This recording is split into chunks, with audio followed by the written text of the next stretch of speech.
रहेगा वर्णमाला।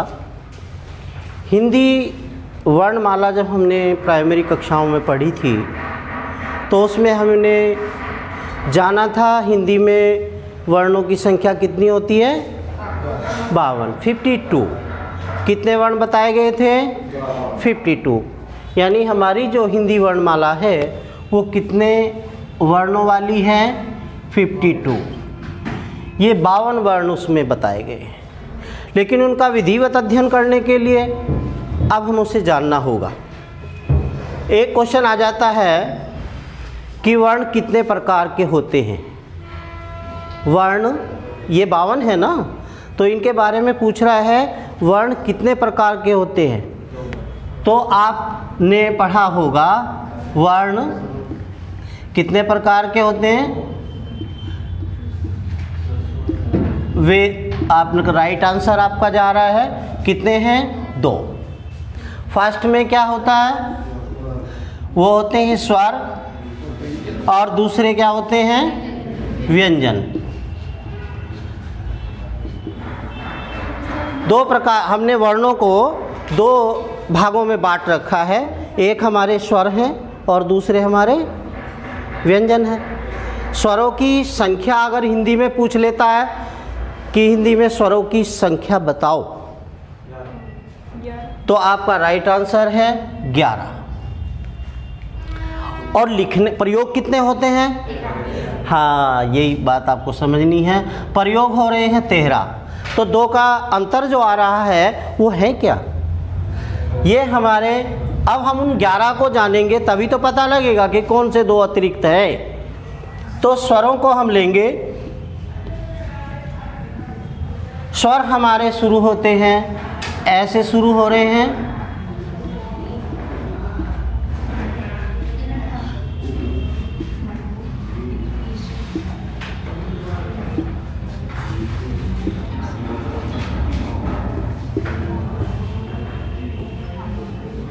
यहाँ हमारे 11 हो जाते हैं।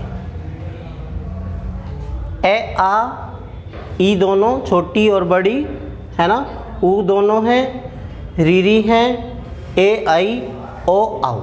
ये 11 हमारे हो जाते हैं, ये हमारे स्वर हैं। लेकिन 2 बाद में जो आप 12 और 13 नंबर पे पाते हैं, एक अंग और एह, ये वाले, ये इनको कहा गया है भाषा में अयोगवाह। क्या बोला है इनको, अयोगवाह। आप जानते हैं योग माने जुड़ना है ना, जोड़ होता है। अर्थात न तो इन्हें स्वरों में जोड़ा गया है और ना ही इन्हें व्यंजनों में जोड़ा गया है।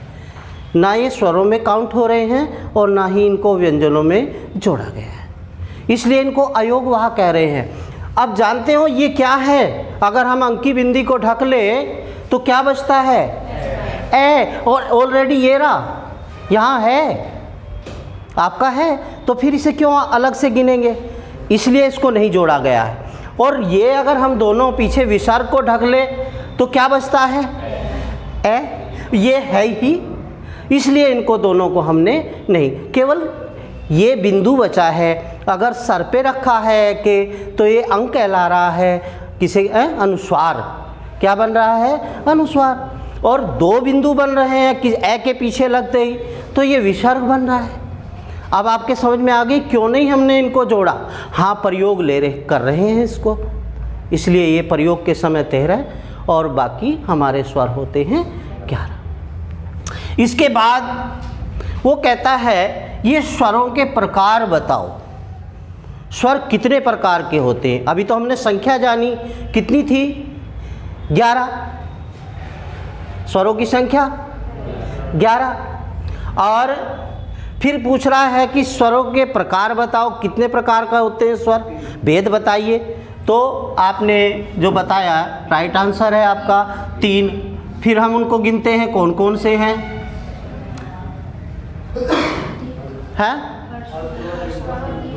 इसे कहेंगे, एक तो होता है हमारा ह्रस्व स्वर, दूसरा दीर्घ स्वर, और तीसरा प्लुत, प्लुत स्वर।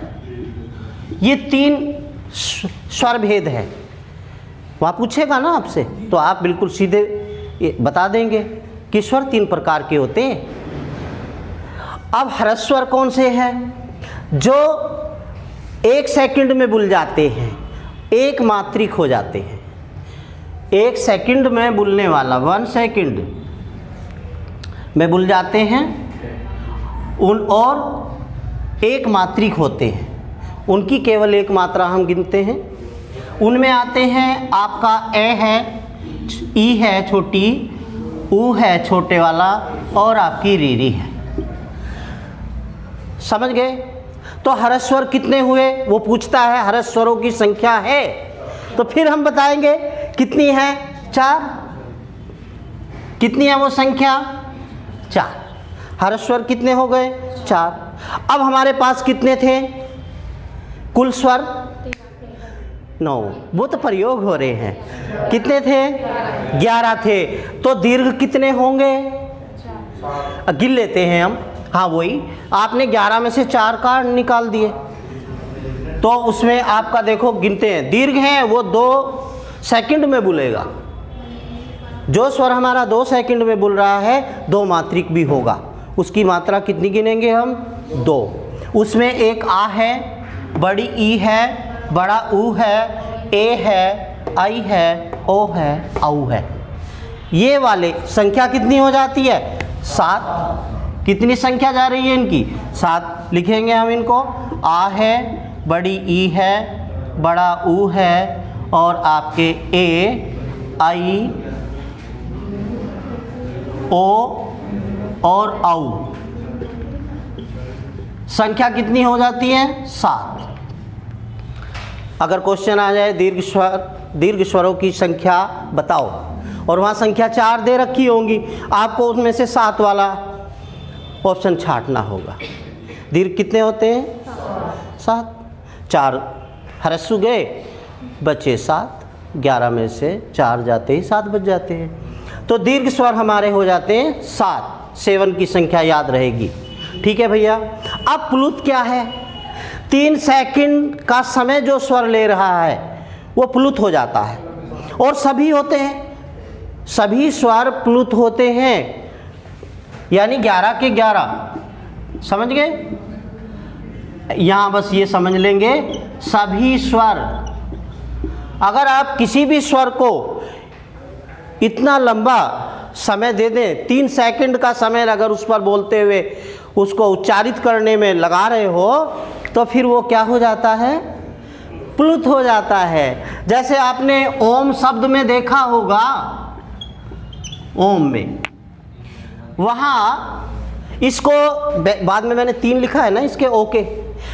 ओम शब्द जब बोलते हैं, ओम की ध्वनि जब आप निकालते हैं तो कहते हैं ओम, करते हैं ना ओ पे आपने 3 सेकंड का समय लगाया, इसलिए ओ प्लुत हो गया। ओ क्या हो गया? प्लुत। 3 सेकंड का समय दिया और त्रिमात्रिक हो जाता है, इसलिए ये समझ रहे हो। आप किसी पे भी लगा सकते हो, हो गया ना। आपने देखा होगा जब वो आपके संगीतज्ञ होते हैं, संगीत पर जो बजाते हैं अपना हारमोनियम वगैरह, उससे स्वर वो जब निकालते हैं तो किसी भी स्वर का जब वो दबाते हैं तो उसमें से ऐसी ध्वनि आती है जब लंबा खींच देते हैं उसको। ए, आ, ए, ई, लंबा समय आप उसको, यानी 3 सेकंड का समय दे रहे हो, अब वो प्लुत हो जा रहा है। क्या हो जा रहा है? प्लुत। तो सभी स्वर क्या हो जाएंगे? प्लुत। आप उनका उच्चारण करिए, 3 सेकंड का समय लगाइए, तो आपके वे सभी स्वर, अब आप गाए वहाँ कहेगा प्लुत होते हैं 2, 3, 4 या सभी स्वर, तो आप सभी स्वर वाले को राइट करेंगे, उसके नाम का गोला भरेंगे। बात समझ में आ रही होगी। तो आपने जान लिया आपके स्वर भेद 3 प्रकार के होते हैं। स्वर भेद, एक ह्रस्व होता है जिसे हम लघु स्वर भी कहते हैं, क्या कहते हैं उसको? दूसरा हमारा दीर्घ होता है जिसमें जिनकी संख्या 7 है, और प्लुत यानी सभी 11 के 11 हैं, राइट। उसके बाद और क्वेश्चन बनते हैं, अभी अपने इनको देखते रहिएगा, इसमें बहुत स्वरों से संबंधित क्वेश्चन बनेंगे। हाँ भैया उतारो आप, चलो नहीं कोई बात नहीं।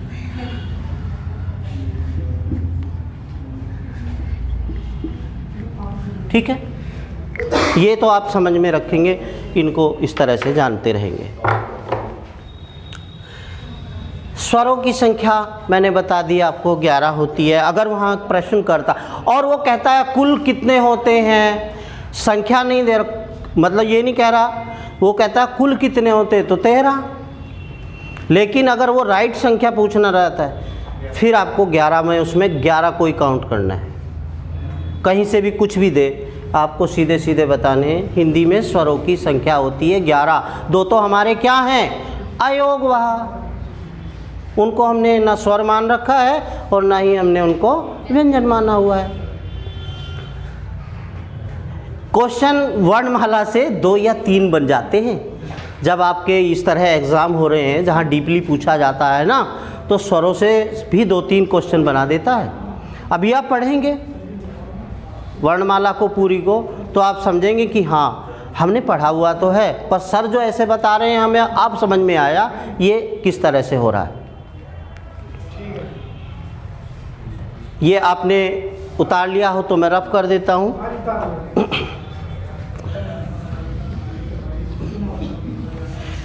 फिर वो पूछता है हमसे, ये जो अभी तक हमने हरस और दीर्घ को जाना, प्लुत को जाना, फिर कहता है कि इनमें मूल स्वर बताओ।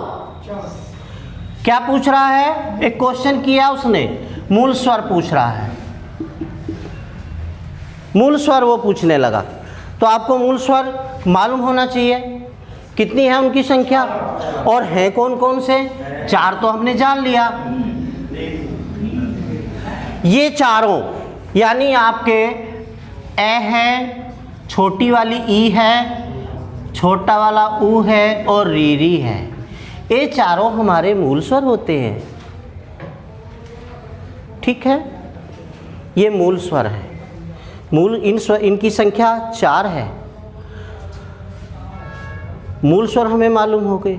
उसके बाद उन्होंने इन्हीं 11 में से एक क्वेश्चन और किया, कहता है गुण स्वर बताओ। गुण स्वर संख्या पूछ ले तो बताना है, और वो ना वहाँ दे रखा होगा, 4 वर्ण दिए होंगे, उनमें से एक गुण स्वर दिया होगा और पूछता है गुण स्वर बताओ, निम्न में से गुण स्वर कौन सा है।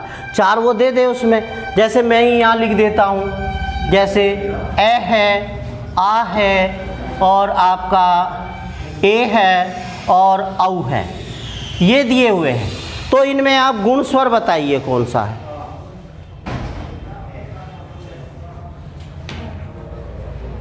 आपने संधि पढ़ी होंगी, संधि में गुण संधि पढ़ी होगी, अभी पढ़ी नहीं है, चलो आप पढ़ेंगे, नहीं कहीं पहले पढ़ा होगा तो इसलिए मैं पूछ रहा था। गुण स्वर वो पूछे तो आपको बताना है 2 है उनकी संख्या, एक तो आपका ए है, एक ओ है, और यहाँ पे कौन सा दिया हुआ है हमने? ए। ठीक है ना, तो आपको किसके नाम का गोला भरना था? ए वाले नाम का गोला भरना था। ये गुण स्वर होता है। कैसे होता है इसको समझना। दोनों को मैंने बताया कितने होते हैं गुण स्वर, इनकी संख्या है 2। ठीक है, ये गुण संधि से बने हैं। कौन सी संधि से बने हैं? गुण से, यानी 2 गुण संधि में आता है 2 असमान जाति के स्वर जब आपस में मिलते हैं तो गुण बदल देते हैं, उनका गुण चेंज हो जाता है। जैसे अगर ए या आ के बाद आप ई मिलाओ कोई सी भी तो ए में बदल जाएगी, ए बन जाएगा। भाई इनकी जाति ए अलग है, इनकी जाति अलग है, शक्ल से पहचान लोगे, दोनों अलग अलग शक्ल के हैं। ये तो हो सकता है ये छोटे और बड़े हैं, है ना, लेकिन इनकी तो जाति अलग है। ए और आ एक जाति के हैं, समान हैं, एक छोटा है एक तो बड़ा है, जाति तो समान है। ऐसे ही ई भी अलग जाति की है, ऐसे अलग है, वो भिन्न है। यो इसके लिए असमान है, तो इनको मिलते ही गुण चेंज हो गया, ए बन गया। ए कैसे आया? गुण से आया, दो विषम जातियों का मेल हो गया। उसके बाद यदि ए या आ के बाद आप ऊ कोई सा भी जोड़ोगे तो क्या हो जाता है? ओ में बदल जाता है। काहे में बदल जाता है? ओ में। ठीक है, देखो इसका उदाहरण आप संधि में भी जानते होंगे। नर और इंद्र और मिलके क्या बनता है? नरेंद्र बनता है। अर्थात ए और ई ए में बदल जाते हैं। अच्छा, नरेश में भी ऐसे ही बनेगा, ए बन गया ना, ठीक है। अच्छा, यहाँ आप ओ कैसे बनता है? देखो, वन और उत्सव तो मिलके क्या बनता है? वनोत्सव, तो ओ बन गया ना। तो ये दोनों क्या हुए? गुण संधि। तो दो आपके गुण स्वर कौन से हुए? एक तो हुआ ए और एक हुआ ओ, ये दोनों गुण स्वर हैं। अब वहाँ गुण स्वर पूछेगा तो इनमें से दोनों में से एक रखा मिलेगा आपको। अगर वहाँ गुण स्वर पूछ रहा तो दोनों रखे होंगे, एक रखा होगा इनमें से, वहाँ पे उसने लगाया होगा, आपको उसके नाम का गोला भर देना। अभी स्वरों से ही बात हो रही है हमारी। स्वर के बारे में एक और उसने क्वेश्चन किया, कहता है वृद्धि स्वर बताओ। वृद्धि स्वर बड़ा ओ न कहिए भैया, इसको क्या कहोगे? अब आऊ, क्या बोलना है? आऊ बोलना है। हाँ, ओ में मात्रा की वृद्धि हो जाए तो आऊ बन जाता है, ए में मात्रा की वृद्धि हो जाती है तो आई बन जाता है। ये दोनों आई और अब क्या पूछ रहा था? वृद्धि स्वर। वृद्धि स्वर तो आपको बताया कितनी है? दो। एक है आपका ए के बाद क्या आ रहा था? आई और आऊ, ये वृद्धि हो गई। किस में वृद्धि हुई? ए में वृद्धि हुई तो आई बना, और ओ में वृद्धि हुई होगी तो औ बन गया था। ठीक है ना? तो दो क्या है आपके सामने प्रश्न, अगर वहाँ आता है इसी तरह, कहता है वृद्धि स्वर बताओ, 4 स्वर देगा, उनमें से एक होगा, और या, है ना, क्वेश्चन ऐसे ही आपसे बदल बदल के पूछेगा तो आप उसको छांट लेंगे, अपना राइट आंसर आ जाएगा आपका कि आई जो है वो, अगर आई दिया है तो आई को छाटे, और औ दिया है तो वो आपके दोनों उत्तर आ रहे। ये दोनों वृद्धि हैं। कैसे हुई होगी? आप लोगों ने पढ़ी होंगी संधियाँ, वृद्धि में पढ़ा। यदि ए या आ के बाद क्या आ जाता है आपका? ए या आई, कुछ भी आए तो आई बन जाता है। ए आ जाता है तो आई बन जाता है, सीधे समझ रहे हो ना? जैसे तथा आ आया है इधर, और यहाँ पे क्या है? एव, तो मिलके क्या बनाते हो? तथैव। और भी इसी के उदाहरण आप पढ़ते रहेंगे। सदा प्लस एव तो क्या बनता है? सदैव। आई का मात्रा प्रयोग हो गई, थी क्या? ए था, और बन गई क्या? आई, सदैव। तो वृद्धि हो रही है। ऐसे ही आपके ओ में भी हो जाता है, अगर ए आ के बाद ओ आ जाता है तो औ में बदल जाता है ना? जैसे वन और औषधि या औषध, औषध मैं लिखता हूँ, औषध, औषध है, नहीं तो औषधि होता औ की मात्रा, वो भी हो जाता है। तो क्या बन जाएगा, वनौषध हो जाएगा ना, वनौषध हो जाएगा। औ में बदल जा रहा है, ओ औ में जा रहा है, तो वृद्धि हो गई है। काहे की वृद्धि हुई, एक मात्रा की, क्योंकि ओ तो एक मात्रा वाला था। ओ की मात्रा आपने देखी होगी एक डंडा एक मात्रा, लेकिन औ की देखी होगी तो एक डंडा दो मात्रा है ना, तो एक मात्रा की वृद्धि हो जाती है। तो आपने स्वरों के बारे में जान रहे हो, कैसा लग रहा है आपको, ये पता लग रहा है कि हमारे इन स्वरों में भी बहुत सारे नाम हैं, इनके अनेक नामों से हम इनको जान रहे हैं और इससे ही वे क्वेश्चन बनाते हैं। अगर आप लोग इसे अच्छी तरह से समझ गए होंगे। अच्छा, फिर क्या कहता है, कहता है इनमें कंठीय स्वर बताओ। हाँ, कंठ से कौन सा बोलता है, यानी किस स्थान से बोला जा रहा है, कंठ से बोल रहा है। कंठ जानते हो भैया, कहाँ है हमारा कंठ जिसे आप ये क्या बोलते हैं, ये वाला हिस्सा जहाँ से हमारी जिह्वा जुड़ी हुई है, एक तरह से ये गला जिसे आप, कंठ यही तो है। तो कहते हैं कंठीय स्वर। अब वहाँ दे रखा होगा इनमें से कोई सा, 4 दिए होंगे अदर, 3 अदर और 1 इनमें से दे रखा होगा। ये हैं कौन कौन से भैया कंठीय स्वर, एक तो आपका ए है, एक आपका आ है। ये दोनों कंठ से बोलते हैं। हाँ बेटा, समझ नहीं रहा, कंठ से बोल रहे हैं, ठीक है ना। इसके बाद वो कहता है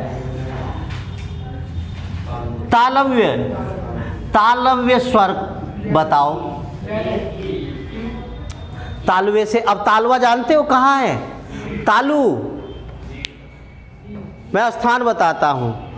सबसे पहले आपने पकड़ा कंठ है, यहाँ कंठ के जस्ट ऊपर बाहर निकलते ही जैसे मुख रूपी भवन में प्रवेश किया, अब मुंह क्या हो गया, एक रूम हो गया, कमरा है, जैसे हमारा कमरा है ना ये, तो उसकी एक अगला हिस्सा होता है जहाँ से आप एंट्री करते हैं और एक उसका सबसे पीछा होता है। तो जो मुंह की छत का पिछला भाग है, मुंह की छत का पिछला भाग, वो तालु होता है, और जो मुंह की छत का अगला भाग है उसे मूर्धा, ठीक है ना, वो मूर्धा होती है दांतों के ऊपर वाली जगह और मुंह की छत में। ये प्रयोगशाला है आपके पास वर्णमाला को पहचानने का, कौन वर्ण कहाँ से बोल रहा है। जैसे अब्दुल कलाम जी की एक प्रयोगशाला होती थी ना, वो उसमें प्रयोग करते रहते थे। ऐसे ही आपके पास अगर वर्णमाला को आपको परखना है तो यहाँ पर रखिए उसको, वो बताएगा हम कहाँ से बोल रहे हैं।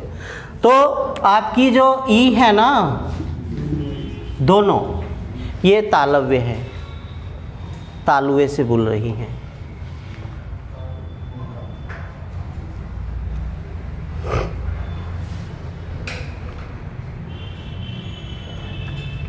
उसके बाद मूर्धा से बोलती है, जो मूर्धा से, ये मूर्धन्य स्वर कहलाएंगे। मूर्धन्य वो आपकी क्या है, री से ऋषि जिसे आप कह रहे हैं वो वाला है। ये मूर्धा से जब बोलेंगे ना तो बोले री, ऊपर दांतों के ऊपर वाली जो जगह है ना पीछे, वहाँ से बोलेगी, ठीक है। स्वर कोई दंतव्य नहीं होते, है ना, वो कहीं और से भी जुड़े रहते हैं, इसलिए उनका नाम आगे आएगा। अच्छा, फिर हमारा कौन से रह गए, ओष्ठ है। ओष्ठ वो दांतों वाला होता नहीं ना, ओष्ठ आता है, तो ओष्ठव्य बोलेंगे उनको। क्या है, ओष्ठव्य। ओठ से जो बोलते हैं, ओठ का प्रयोग हो रहा है, वो क्या है भैया, दोनों ऊ ओष्ठ्य हैं, है ना, ओष्ठ्य हैं। ओठों को अपनी कुछ शेव बदलनी पड़ती है, चेंज करना पड़ता है उसको अपने आकार पर, है ना। कैसे किया? ऊ, है ना, दो आपको बोलने के लिए। तो ओठ से प्रयोग हुआ, बिना उनके हरकत में आए, उनमें कुछ परिवर्तन हुए बिना, बुला नहीं, दोनों ऊ है। फिर क्या है, इसी के बाद हम देखते हैं ओ और औ को, वो हैं कंठोष्ठ हैं, वो कंठ और ओष्ठ से बोलते हैं, है ना।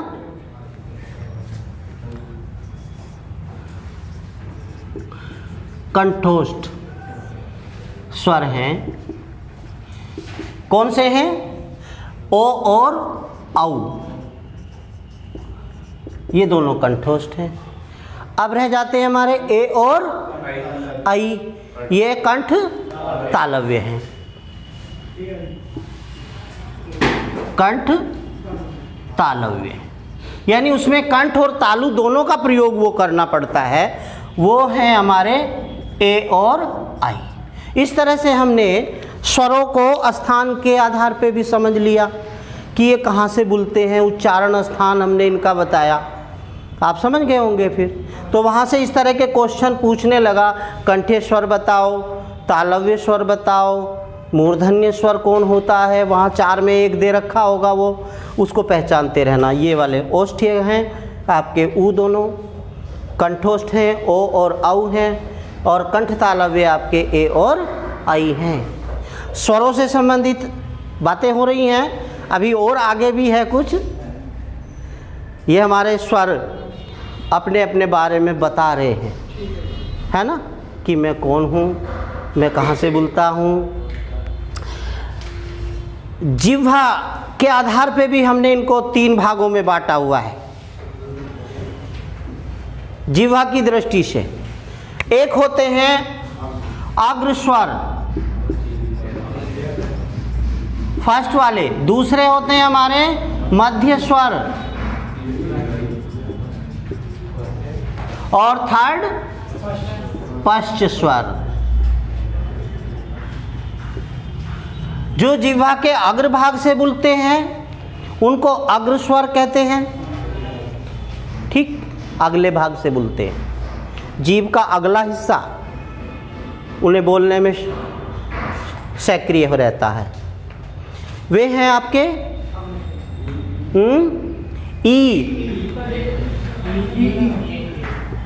ई और ई और ए और आई।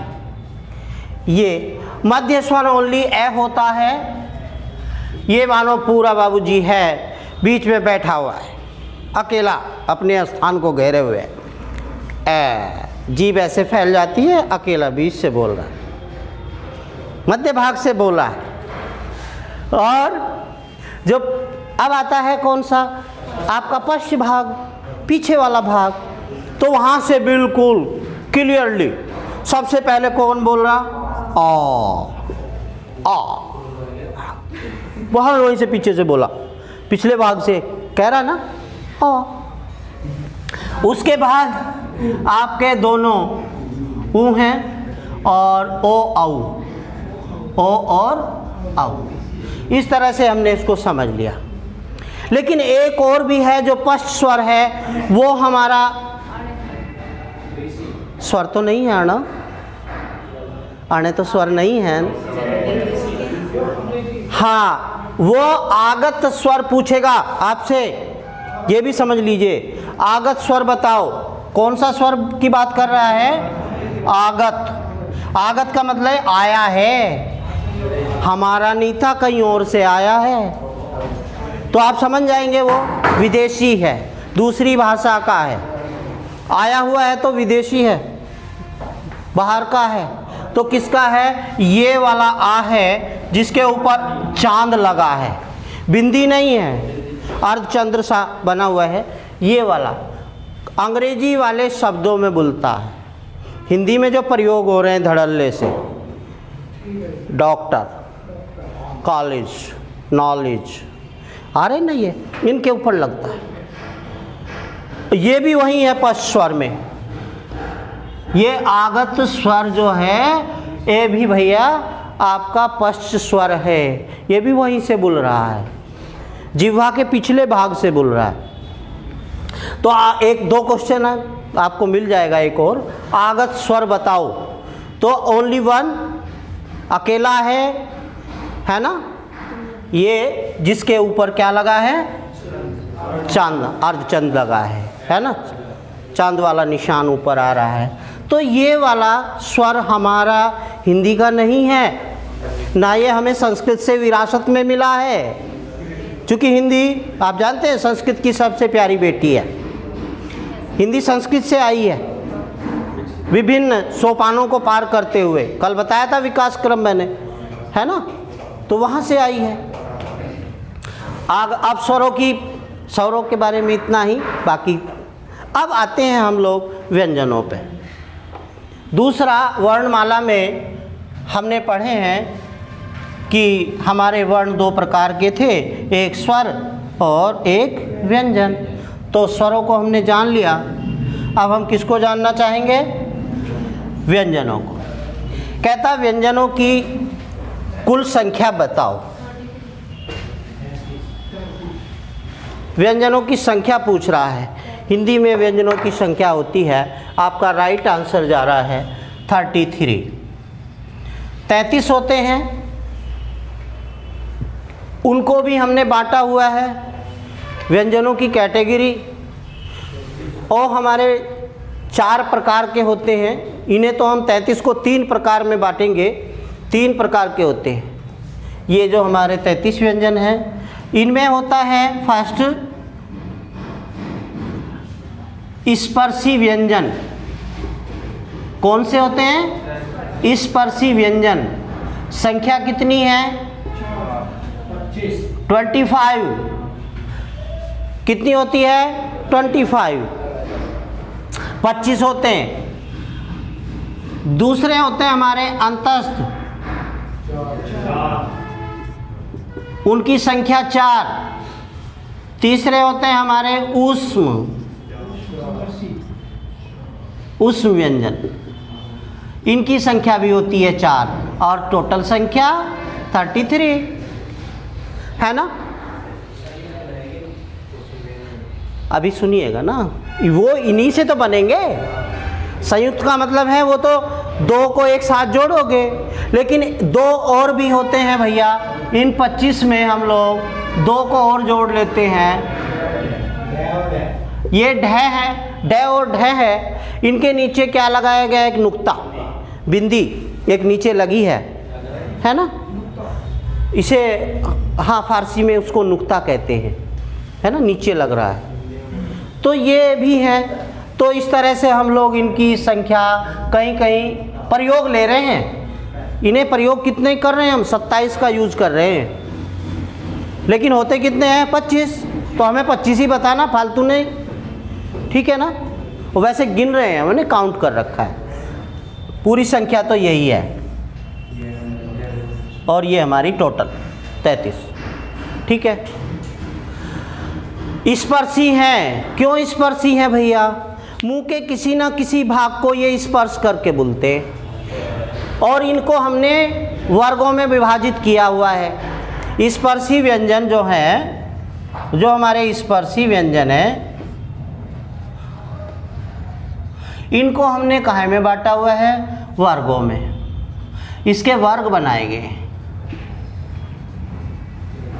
5 वर्गों में हमने इनको बांट रखा है। 4 लिए, 5वां हमने उसमें एक और जोड़ा हुआ है, जिसे हम अनुनासिक कहते हैं।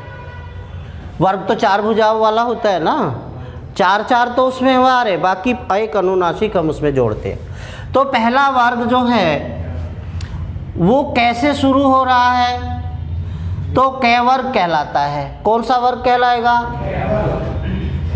कै ख ग घ, और उसमें बाद में है अंग। और सभी व्यंजन हलंत युक्त होते हैं, अर्थात इनके अंदर स्वर का मेल नहीं है। जब ये स्वर इसमें कोई जुड़ जाता है तो ये पूर्ण हो जाते हैं, नहीं तो अर्ध होते हैं, ठीक है ना। ये जिसके नीचे हलंत लगा होगा वो आधा बोलता है, यानी ठीक है ना, जल्दी बोलेगा। जब इसमें अगर इसका हलंत हटाएंगे तो हमें करना क्या होगा, जैसे स्वर जोड़ना पड़ेगा, तब ये बनेगा हमारा कै। अभी तो ये क्या था, क ख ग घ अंग, ठीक है ना, ऐसे बोलता था झटके के साथ बहुत जल्दी, क ख ग घ अंग। लेकिन अब क्या बोल रहा है, देखो ये कै था ये क, और अब मिल गया ए तो हो गया कै, ठीक है ना। अब ये पूर्ण हुआ है। तो सभी व्यंजन इसी प्रकार से लिखे जाते हैं हलंत के साथ। दूसरा जो वर्ग हमारा देखिए कैसे शुरू हो रहा है, तो कै वर्ग बोलते हैं। दूसरा हमारा शुरू होता है च से,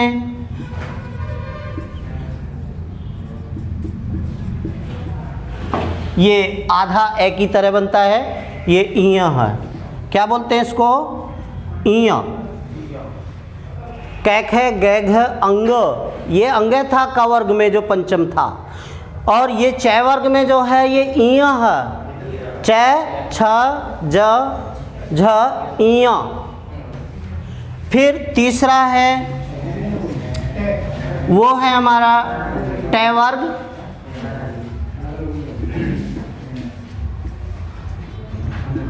इसे इसी तरह हलंत युक्त करेंगे।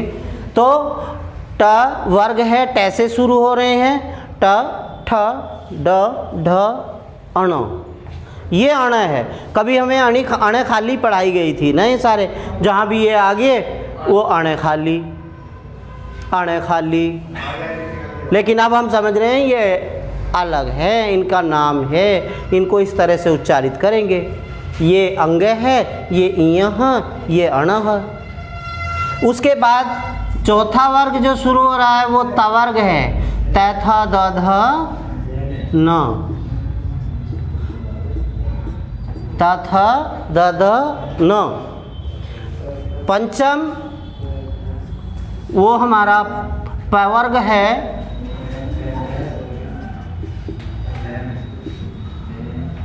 मैं, प फ ब भ म, वो प वर्ग है। समझ में आ रहा होगा। अब इनको भी अगर हम देखें, अभी इनके बारे में जाने, ये स्पर्शी हैं, हम नाम इनका ले रहे हैं स्पर्शी हैं, तो फिर ये कहाँ से स्पर्श हो रहे हैं, तो अलग अलग जो वर्ग है वो अलग अलग स्थान से बुल रहा है, इसलिए उसको हम स्पर्श करके बुल रहा है उस अंक को, उस अंक का नाम लिखेंगे। जैसे ये हमारा क वर्ग है, तो ये कहाँ से बुल रहा है भैया, ये कंठ से बुल रहा है, कंठ से उच्चारित हो रहा है कै वर्ग, तो इसलिए इसको कहते हैं कंठ्य। ये सब कंठ्य होते हैं कै वर्ग वाले। बोलेंगे ना, आपके पास तो प्रयोगशाला है, बोल बोल के देख लो कहाँ से बोल रहा है, यानी वहीं से कंठ से आ रही है, इनका उच्चारण जो हो रहा है कंठ से हो रहा है। बात समझ में आ रही है आपके। उसके बाद देखो ये तालव्य है, तालु से बोल रहा है, जो तालव्य मैंने जगह बताई थी, मुंह की छत का पिछला भाग है ना, कंठ के जस्ट ऊपर टॉप में जाना है, वहाँ से बोलता है च छ ज झ इय, वहीं से बोल रहा है। उसके बाद तीसरा है मूर्धा से, यानी मुंह की छत का मूर्धन्य है, मुंह की छत का अगला भाग, यानी दांतों के पीछे वाली और टॉप में ऊपर छत में रहना है, वहाँ से। और ये बताएगा भी जीवा वहीं जाएगी ऊपर की ओर, क्या कहती है, ता था द ध, वो सॉरी कहाँ थे, टा ठा ड ढ, टा टा ऊपर गया, टा के साथ जीभ गई, वही बताया। उसके बाद आता है आपका दंतव्य, दांतों के साथ बोलता है, दंतव्य कहलाएगा, क्योंकि दांतों का सहयोग लिए बिना, मैंने बताया ना, त थ द ध न, जिह्वा और दांत का सहयोग हो रहा है, तब बोल रहे हैं, तो दंतव्य। और ये भैया ओष्ठ से बोल रहे हैं, ओष्ठव्य कहलाएंगे, ओष्ठ्य, ओष्ठ्य कहलाएंगे। प बिना इन्हें मिले ये इनका उच्चारण नहीं होगा, ओष्ठ की सहायता ले रहे हैं इसका उच्चारण होते हुए। प फ ब भ म, इसको आपने समझा। तो इनका स्थान वो पूछे, अब वो कहेगा क्या ना ओष्ठ्य कौन सा है, तो इनमें से देगा। मूर्धा पूछेगा व्यंजनों में से, तो इनमें से देगा, च वाले में से, वो ट में से। तालव्य पूछेगा च वालों में से देगा, ऐसे करके, और दंतव्य तय वाले उसमें से देगा। एक कोई रखा हुआ मिलेगा वहाँ, आपको पहचानना है। अभी से अपनी पूरी तैयारी के साथ इन्हें कंप्लीट करते हुए चलना। अच्छा, इसके बाद आते हैं हमारे दूसरे प्रकार के व्यंजन जिन्हें अंतस्थ कहा है। अंतः स्थित है, यानी जो हमारे स्पर्शी हैं और उसमें है, उनके बीच में है, ये अंदर है, उनके बीच, उनके अंदर में आए हैं, इसलिए इनको अंतस्थ कहा गया। और एक और दूसरी के मुंह के अंदर ये इस प्रकार बुल जाते हैं कि किसी भी अंग को स्पर्श किए बिना अंदर ही अंदर बुल जाते हैं, इसलिए इनको अंतस्थ भी यूँ भी कहा गया है। बोल के देख लेंगे कौन से हैं वो आपके, य र ल व, है ना, अंतस्थ है, य र ल व। ऐसे जीव यूँ घूम गई, किसी को टच नहीं किया, कोई स्पर्शी नहीं है, अंतस्थ, अंत स्थित है, बस हल्का सा। और ऊष्म, इन्हें बोलते हुए क्या है, ऊष्मा निकलती है, गर्म गर्म हवा मुख से निकलेगी जब इनका उच्चारण करोगे। वो कौन से हैं आपके चार, तीनों स हैं और है, तीनों स और है। हाँ भैया ध्यान दें, तीनों स और है। आपको अगर ऐसे महसूस ना होता हो तो आपके हाथ को ऐसे करिएगा और उसमें ऊपर से बोल लो इनको, तो हवा गर्म गर्म छूटेगी, आपके त्वचा को स्पर्श करके गर्म हवा दिखाई देगी। ठीक है, ये चारों क्या हैं, ऊष्म हैं, इन्हें हम ऊष्म व्यंजन के नाम से जानते हैं। अब आप जान गए, आपके पास 11 स्वर थे, 2 अयोगवाह थे, 33 आपके व्यंजन हैं, तो कितनी संख्या हो जाती है, बोलो 46 हो गया। अगर स्वर और व्यंजन 11 और 33 को जोड़ेंगे 44 हो जाता है, ठीक है ना। 11 और 33 44 हो जाएंगे ना। अच्छा, और 2 अयोगवाह को जोड़ लेंगे तो 46 हो जाएंगे। अब हमारे पास हम बता रहे थे कुल कितनी होती है संख्या, अब कितने रह जाते हैं, 6 में हमने 2 बताया, कौन है ये, ड और जिनके नीचे बिंदु लगा है, क्योंकि इनका प्रयोग होता है, इनका भी भाषा में प्रयोग हो रहा है। तो अब कितने रह जाएंगे, 4, और वे 4 क्या हैं, उनको कहते हैं हम संयुक्त, क्या कहते हैं उनको, संयुक्त व्यंजन, संयुक्त व्यंजन है वो। संख्या कितनी है, 4। ये रफ कर देता हूँ, ये तो आपने उतार लिया हो, ये यहाँ का रफ कर दिया जाए।